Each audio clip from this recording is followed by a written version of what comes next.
In itself, it may not seem that significant, this call from a monk that is behind the military, but it is again open dissent of this ruling junta. It is indeed, and this is an ultra-nationalist, Islamophobic, pro-military monk, basically voicing a lot of frustration that the military is not taking the fight to the nationwide resistance hard enough. And I think it really shows that a lot of supporters of the junta leader, Min Aung Hlaing, are getting very frustrated that violence is growing and the military are losing on the battlefield. Yeah. Give us a sense of what the state of these sort of pockets of resistance are. There had been on the border, China had sort of brokered some sort of deal to calm things there. Is that holding, or are there still pockets of this resistance all over? So what we're seeing is this ceasefire between the SAC, the military regime, and three of the groups up in the north is kind of holding, although the Myanmar military is the one doing most of the breaking of that ceasefire. But all around, there's other groups that are continuing to fight. There's still incredibly heavy fighting in Karenni State in the southeast, and in Rakhine State and Chin State. We've seen some absolutely unprecedented military action and setbacks for the junta, with a huge amount of bases falling and large numbers of soldiers being killed, many of them fleeing into India to try and escape the insurgent Arakan army. So, you can say that in one relatively small place there might be a ceasefire holding, but certainly not in the rest of the country. Yeah. How concerned is China, and how much influence do they have on the ruling junta? I think China's certainly very concerned about where this is going, and the operation that started 3 months ago, Operation 1027, I think came as a surprise to everyone, including China, and I think even they were kind of stunned about how the groups up in the north, the territory that they took, more than 200 bases, thousands of soldiers having to surrender.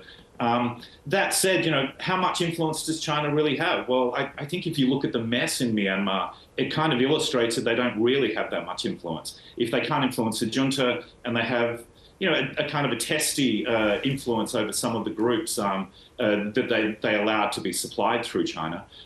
So I do think that China's trying to kind of manage the chaos, but I think the chaos is even out of their control. Indeed.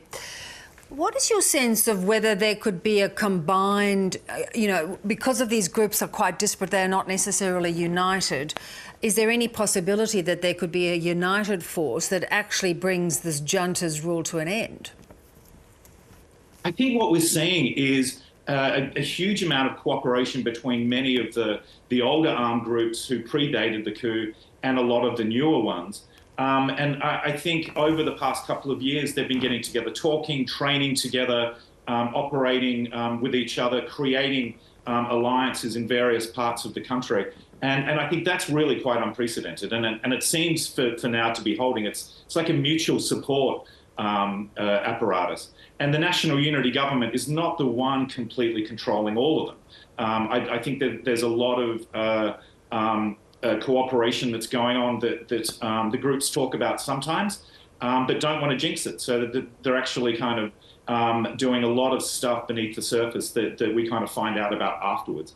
And that to me is a very positive development. So there's certainly networks of coalitions that have been operating very effectively. Yeah, that is, as you say, encouraging. I guess one of the problems is that there's so little history of democracy. There's no sort of political process for this to gain some form of traction that might, that somehow could change the course of politics and life in Myanmar. Indeed, and very weak institutions that the military kept very weak.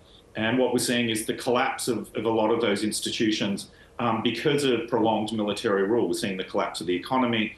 And because there's so many different armed groups, some of them are very democratically minded and actually do want to be under civilian control. And some of them are basically gangsters who basically want to get rackets back and deal in the drug trade and the illicit economy. So there's lots of different types, and some of them get on better than others, and some of them have very deep-seated grievances towards each other. So we might actually see in the future, unfortunately, some of those groups starting to compete for territory and resources, and that will only benefit the military. But for now, I think a lot of that collaboration and collective effort to bring down the military regime is very encouraging. Yeah. Great to talk as always, David. Thank you very much. Thank you.